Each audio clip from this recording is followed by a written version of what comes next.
Audio Jungle। नमस्कार दोस्तों, science biology MCQ topic wise series मानव शरीर से संबंधित महत्वपूर्ण प्रश्नोत्तरी हम यहाँ पर देखने वाले हैं। सभी क्वेश्चन अति महत्वपूर्ण है। ह्यूमन बॉडी से संबंधित महत्वपूर्ण सीरीज है साथियों, 5 नंबर वाली। कुल 15 क्वेश्चन यहाँ पर कवर करेंगे। और चैनल पर अगर पहली बार देख रहे हो तो साथियों चैनल को सब्सक्राइब जरूर करें, क्योंकि मैं इसी तरह का कंटेंट आप सबके लिए लेकर आता रहता हूँ। चलिए दोस्तों, बिना देरी किए हुए सीरीज को शुरू करते हैं। देखते हैं आज का पहला क्वेश्चन क्या है। साथियों देखो, यहाँ पर पहला क्वेश्चन है, सबसे छोटी ग्रंथि कौन सी है। सबसे छोटी ग्रंथि आपको यहाँ पर बताना है।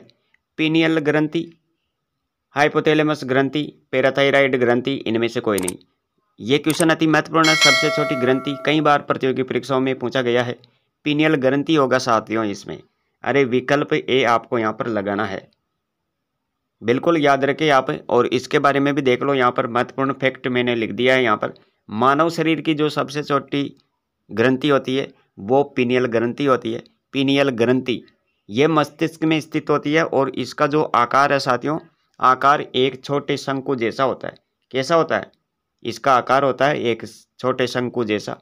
इसे तीसरी आंख के रूप में भी जाना जाता है, क्योंकि यह शरीर की आंतरिक घड़ी को नियंत्रित करने वाले मेलाटोनिन हार्मोन का उत्पादन करती है। तो ये फैक्ट आप अवश्य याद रखें, अति महत्वपूर्ण क्वेश्चन है साथियों। अगले क्वेश्चन पर चलते हैं। सीरीज अगर पसंद आ रही हो तो वीडियो को यार लाइक कर दो, क्योंकि इससे हमारा हौसला बुलंद होता है। दूसरा क्वेश्चन देखो, यहाँ पर आरबीसी का जीवनकाल कितने दिनों का होता है। आरबीसी का जीवनकाल की बात करें तो यहाँ पर आपको याद रखना है, इसका जो सही विकल्प है साथियों, विकल्प बी आपका यहाँ पर करेक्ट होगा, 20 से 120 दिन। तीसरा क्वेश्चन देखो, यहाँ पर क्वेश्चन है, शरीर में रक्त परिभ्रमण में कितना समय लगता है। 20 सेकंड, 40 सेकंड, 30 सेकंड, 23 सेकंड। यहाँ पर आपका सही विकल्प हो जाएगा, अरे शरीर में रक्त परिभ्रमण में कितना समय लगता है, विकल्प डी, 23 सेकंड लगता है साथियों। चौथा क्वेश्चन देख लेते हैं। क्वेश्चन है, शरीर का सबसे कठोर तत्व कौन सा होता है। पैर, नाक, एनिमल, रीढ़। तो यहाँ पर आपको बताना है विकल्प सी, एनिमल। आपको यहाँ पर याद रखना है, शरीर का यह सबसे कठोर तत्व होता है साथियों। पांचवा क्वेश्चन देख लेते हैं। यहाँ पर लाल रक्त कण का निर्माण होता है, WBC। लाल रक्त कण का निर्माण किसमें होता है? अस्थि मज्जा में, मस्तिष्क में, हृदय में, किडनी में। इसका सही विकल्प हो जाएगा ए। विकल्प ए में क्या है? अस्थि मज्जा। विकल्प ए आपको याद रखना है यहाँ पर। 6 नंबर का क्वेश्चन देखो, क्वेश्चन अति महत्वपूर्ण है। भोजन की पाचन क्रिया कहाँ से प्रारंभ होती है। भोजन की पाचन क्रिया की शुरुआत कहाँ से होती है? मुख से, छोटी आंत से, बड़ी आंत से, उदर से। इस पर आपको विकल्प ए करना है, यानी मुख से पाचन क्रिया प्रारंभ होती है। 7 नंबर का क्वेश्चन देखो, क्वेश्चन है, WBC का जीवनकाल होता है। WBC का जीवनकाल कितना होता है? 120 दिन, 50 दिन, 10 से 15 दिन, 2 से 4 दिन। इसका सही विकल्प डी, विकल्प डी होगा साथियों, 2 से 4 दिन WBC का जीवनकाल होता है। ये आपको यहाँ पर याद रखना है। अगला क्वेश्चन देखो, यहाँ पर क्वेश्चन है, मनुष्य के सौंदर्य का अध्ययन क्या कहलाता है। मनुष्य के सौंदर्य का अध्ययन की बात करें तो यहाँ पर आपको याद रखना है कैलोलॉजी, सोरोलॉजी, एंथोलॉजी, पोमोलॉजी। तो सोरोलॉजी की बात करें तो साथियों देखो, यहाँ पर छिपकलियों का अध्ययन सोरोलॉजी कहलाता है।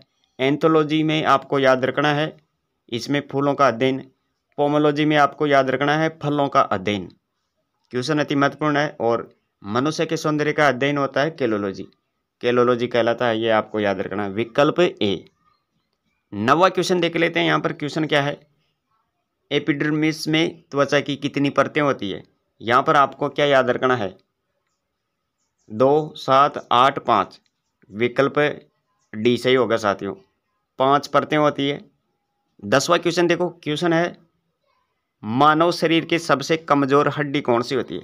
मानव शरीर की सबसे कमजोर हड्डी, रीढ़ की हड्डी, फीमर, जबड़े की हड्डी, दांतों की हड्डी।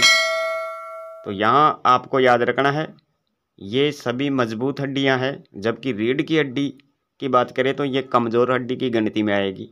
विकल्प ए आपका यहाँ पर सही होगा साथियों। 11 नंबर का क्वेश्चन देखो, क्वेश्चन क्या है, डीएनए की आकृति को क्या कहा जाता है? देखो ये क्वेश्चन कई बार पूछा गया है। डीएनए की आकृति, हरित लवक, डबल हेलिक्स, एकल सूत्र केंद्रक, इनमें से आपको बताना है डीएनए की आकृति को क्या कहते हैं। डबल हेलिक्स याद रखना, विकल्प बी। क्वेश्चन है यहाँ पर 12 नंबर का, मनुष्य में लगभग कितने अवशेषी अंग पाए जाते हैं? 40, 60, 70, 100। इसका सही विकल्प हो जाएगा साथियों लगभग 100 अंग पाए जाते हैं, अवशेषी अंग मनुष्य में। ये आपको याद रखना है। 13 नंबर का क्वेश्चन देखो यहाँ पर, क्वेश्चन है पाचन कार्य में भाग लेने वाले प्रमुख अंगों में जो शामिल नहीं है वो आपको यहाँ पर बताना है। कौन सा अंग है जो पाचन क्रिया में शामिल नहीं है? यकृत है, पित्ताशय है, अग्नाशय है, मस्तिष्क है। ये तीनों पाचन क्रिया में भाग लेने वाले प्रमुख अंग है, जबकि ये जो मस्तिष्क है ये तो सोचने समझने का काम करता है। मस्तिष्क यहाँ पर आप बताएंगे विकल्प डी, पाचन कार्य में ये भाग नहीं लेता है। विकल्प डी सही होगा यहाँ पर। 14 नंबर का क्वेश्चन देखो, और क्वेश्चन क्या है? विकसित होने पर रीढ़ की हड्डियों की संख्या कितनी होती है? विकसित होने पर रीढ़ की हड्डियों की संख्या विकल्प सी 26 हो जाती है साथियों। विकल्प सी आपको याद रखना है यहाँ पर। और आज की सीरीज का हम लास्ट क्वेश्चन देखते हैं यहाँ पर, और क्वेश्चन क्या है? पीयूष ग्रंथि से कौन सा हार्मोन नहीं निकलता है? पीयूष ग्रंथि से कौन सा हार्मोन नहीं निकलता है? तो देखो यहाँ पर STH hormone, TSH hormone, GTH hormone या फिर रिलैक्सिन हार्मोन। तो यहाँ जो सही विकल्प होगा साथियों विकल्प डी हो जाएगा। यहाँ पर पीयूष ग्रंथि से ये हार्मोन उत्पन्न नहीं होता है, नहीं निकलता है, स्रावित नहीं होता है। विकल्प डी आपको यहाँ पर देखना है। तो ये थी आज की सीरीज साथियों, जिसमें हमने कुल 15 क्वेश्चन यहाँ पर कवर किए हैं। सभी क्वेश्चन अति महत्वपूर्ण है। ये सीरीज अपने मित्रों के साथ भी शेयर करें साथियों, और चैनल को सब्सक्राइब नहीं किया तो चैनल को ज़रूर सब्सक्राइब करें और बेल आइकन पर भी क्लिक कर दें, ताकि जो भी वीडियो अपलोड हो उसकी सूचना आपको मिल सके सबसे पहले। तो मिलेंगे अगली वीडियो में। आज के लिए इतना ही। Thanks for watching.